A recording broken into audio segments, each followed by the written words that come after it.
down those assets, and it would have caused a huge collapse in the financial system. And this was 1998. So what Greenspan did, he said, you know what we're going to do?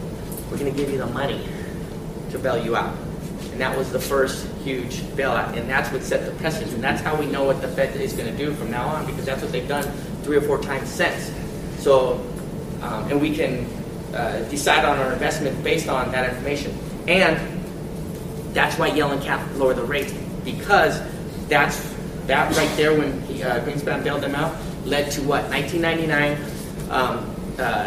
green bubble, flooded the market again with a bunch of cash. Because, remember the Y2K?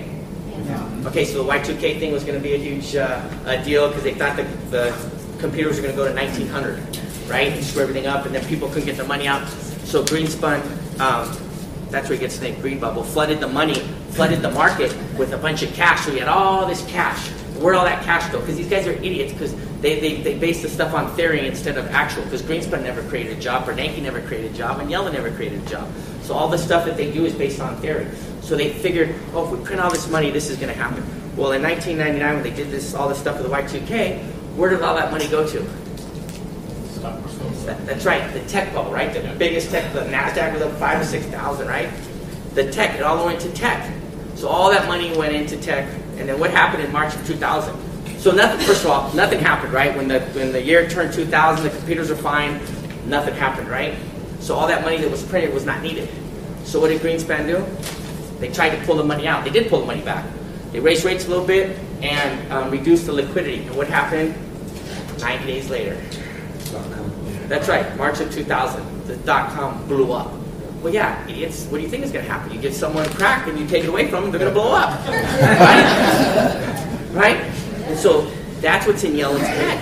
She knows what's going to happen if she does that again. Well, that's not the way. So what happened after that? So the tech bubble blew up, and then they were worried about the financial systematic risk of all. So Greenspan, instead of fixing the fundamental problems, which is job growth and jobs, they kept on playing these stupid games. And what did Greenspan do? He lowered the rates, printed money again to put it back like it was in 1999, and then what did that cause? It went from tech bubble to what? That's right, housing bubble. Exactly. So, and what happened in 2005? This is what has Yellen spooked. What happened in 2005? Ben Bernanke said, oh, you know what? Housing market's okay. It's stabilized. We're going to raise rates. Right? And then what happened? The biggest blow up ever. And before that, it was the tech bubble that was blew up. Before that, it was 1998 with the Asian crisis and the hedge funds blowing up. And before that was 87. What happens each time they print money and they pull back? The bubble gets worse, worse, worse, worse, worse, worse. And now we're at the final stages of the super debt cycle because they are out of bullets. So if she raises rates again, okay, and pulls the money back and it blows up like it has the 4 previous times, what is she going to do to fix it? No, she can't. How much more money are you going to print? She's in a liquidity trap. So they cannot let it crash. What is she going to do? Lower the rates? No, when the rates were 5, this is the end of the debt cycle. This is why people are saying this is the end and not 5 years. That's right. You can't. So when this problem started, the rates were 6 or 7%. Back in the 80s, they were 18%, right? So when you drop the interest rate 50%, it's even at 8, it goes 18 to 9, right? That's 9 points. 9 points. That's a lot, right? So that's 50%. When you drop the interest rates in 2005-6, they were 7 or 8%. When you drop 50%, what do you get? 3 or 4 right now. That's 4 points. That's a huge impact on everything from car loans to house loans to business. But when you drop the interest rates now 50%, what do you get? You get 1.5 points. It's like 3.5, right? You get 1.5 point. What good is that going to do? They're out of bullets. That's why she cannot raise rates, because if she raised rates again and it blows up, look at what happened. She raised rates in December. She raised rates in December, and what happened to the stock market? Yeah, there was nothing. The market crashed. It was on a crash. And then she made those phone calls and started printing the money and popping up the market with a plunge protection team. The market would still be in free fall. So that's why we're at the end of the debt cycle and they can't raise rates. And that's why we're seeing what we're seeing in the housing market with this shortage of inventory. because houses are being used to hold cash for these hedge funds and these huge assets, these foreign investors, because they know they're at the end of the debt cycle. So that is, when everything resets, that's why these hard assets are so valuable. And that's why gold and silver, and people are buying gold and silver. The silver being $15 is a joke. Silver should be $50 or $100, but the government allows companies to sell it based on paper and leverage, 10 times leverage, that it looks like we have more silver than we really do. Because to get silver out of the ground is 18 bucks, and it's only 15.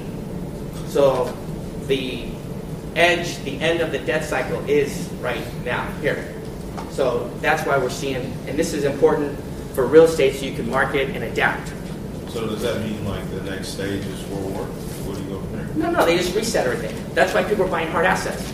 We've seen this before. This is why China and Russia and all these other countries, they want us, they don't care if it collapses. Russia collapsed in '98. China collapsed several times in the last 60 years. Those, and the governments there, they have a hard fist, right? Get out of line, we'll shoot you. We'll throw you in jail. So that's how they keep their people in line. In the U.S., when there's a downturn, they keep our people in line. That's right. There you go.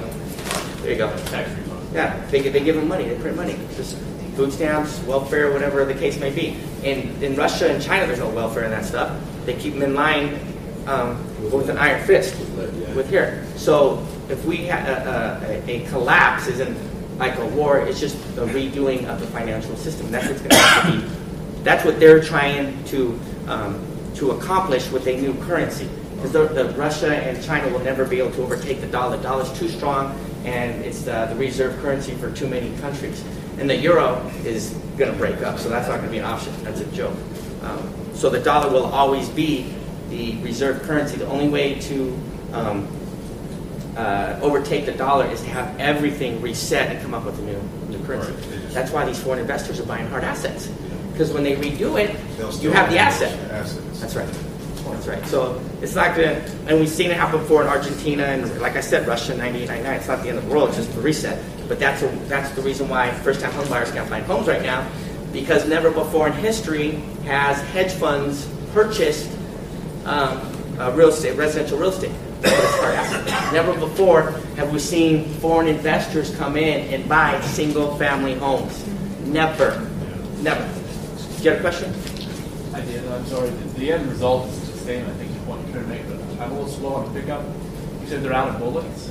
Well, they've been out of bullets since Roosevelt. They've been putting money on toilet paper forever. So why wouldn't they? No, they're out of bullets. They're always able to lower rates, and they never started printing. The first time they ever did quantitative easing, buying mortgage-backed securities and buying long-term debt, was 2009. That's the first time they ever done that. More money, is what you were saying. Yeah, that's the first time they've ever done that. It was the first time the Federal Reserve ever used that tool. They've always raised and lowered rates. And see, we had the gold standard until 1972. And what happened in the 70s, right, when they got off the gold standard? So the bullets that the Fed had was in the 40s, 50s, and 60s, they never had to use them because we had a real economy, right? We were actually manufacturing stuff. We weren't playing these financial engineering games that destroy jobs. And so when you use those financial engineering and you're down to the end game where you can't lower rates anymore, it's called a liquidity trap. And she's in a liquidity trap right now, the greatest of all time. Because if she raises interest rates, okay, which she needs to do because half of the population now is suffering because of the low interest rates, right? Almost half of our population is going to be over 55 pretty soon, correct? So what do they need? They need high rates because the money they saved their whole life should be put somewhere safe so they can live in return, right? If they have $1 million right now, they're getting $8,000 a year. That's living in poverty, right? Throughout history, you'd have at least, last 8 years, you have at least 5%. You have $1 million, you can live off $50,000 a year. So even if you have $1 million right now, you can't live off it, you live in poverty.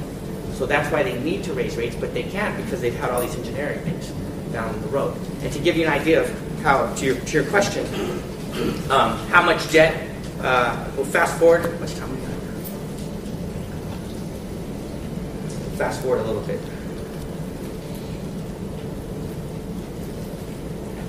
Okay, so we'll fast forward to how much debt. We're talking about the bullets. We'll fast forward to how much debt.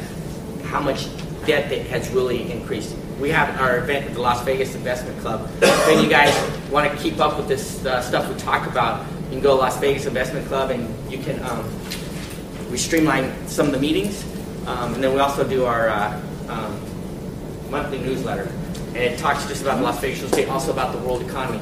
Basically, everything we said, it's happening, it's going to happen. It's easy to predict now because it's all financial engineering. But in 2012, actually the end of 2011, we talked about stocks and all that stuff, not just real estate. We said one of the best industries to invest right now, and at the time, this is when the car companies were getting bailouts and on the verge of being put under. And I'm doing short sales and foreclosures, and these people are getting cars with foreclosures and short sales on them. I call my buddy, I say, hey, how do people getting cars? Oh, bro, it's crazy. Anybody can get a car loan. I go, really? So at our event, I said, look into this car stuff. Start investing in the cars. Anybody can get a car right now, and it's going to boom. Okay? Because they did the same thing, because the car industry was falling apart. They hadn't do anything. And so their last resort was give anybody a loan. So a car loan. And that's what they did. And so I predicted exactly what, go do your research and check and see if what I'm saying is right. And obviously we saw what happened with the car industry. They had their greatest year ever last year, okay? But what's happening, now it's time to short them, because the subprime car loans are now you talk to the same guy, go back to my car buddy, hey bro, how's that going with cars? Oh man, that's going to be a problem. They've given the car loans to everybody now. Everybody's got a car, and now the cars are defaulting and they're coming back. So they have a used car market. So if you're going to buy a car, wait 1 year. And so you're starting to get cracks about it under the subprime. Subprime. If you Google subprime auto loans, you'll start seeing that. Hi. You'll start seeing the subprime loans. You're going to start seeing that cracking. Is that a big problem with us? No, not really. But it's going to hurt the car manufacturers, because now all the people can't buy the cars because they can't get these loans for no reason. They can't get the loans with no money down. Go ahead. Yeah, I have a buddy that we were in the mortgage business together, and he's now working for companies that are chasing repos.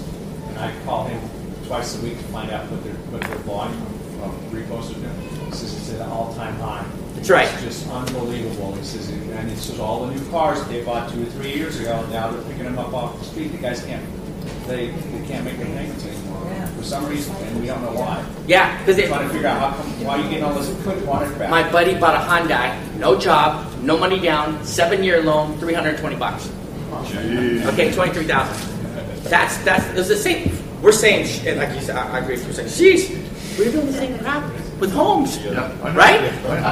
Right? Angelo Mazzillo now he's working for GM. And speaking of GM, if you want to know another bigger scam, how much did we give them? $25 billion, right? You see how much taxes they paid us last year? The United States got $5 million in taxes from GM. You know how much China got from GM? $908 million, almost $1 billion. Yeah. How'd that work out? So anyways, yeah. And how much of an impact is that? There's $1.1 trillion in car loans. That's the most ever. 1.1 trillion with a T in car loans. It gets better. $1.2 trillion in credit card debt. Okay? What's the most debt? Besides housing, of course. That's right. $1.4 trillion. More student loan debt than credit cards are cars. Yeah, you can't get rid of them. They're serfs. No wonder why these kids want all the free stuff, right? They're pissed. You go to school, you get all this debt, we'll get you a job for $50,000. Well, I got $250,000 in school debt, okay? And then you're not going to find a job. What's that on millennials? There's plenty of jobs out, for what? A generalist? I mean, everybody needs to watch the documentary called Ivory Tower. Everybody familiar with ASU? ASU has built a luxury. ASU has built luxury towers, right? Like Trump Plaza over here and the Turnberry, to bring in out of state. Well, they've all done it, not just ASU. To bring in out of state students because they get $25,000 more per student, and they're enticing the kids not by their education, but by their party life. Seriously, you get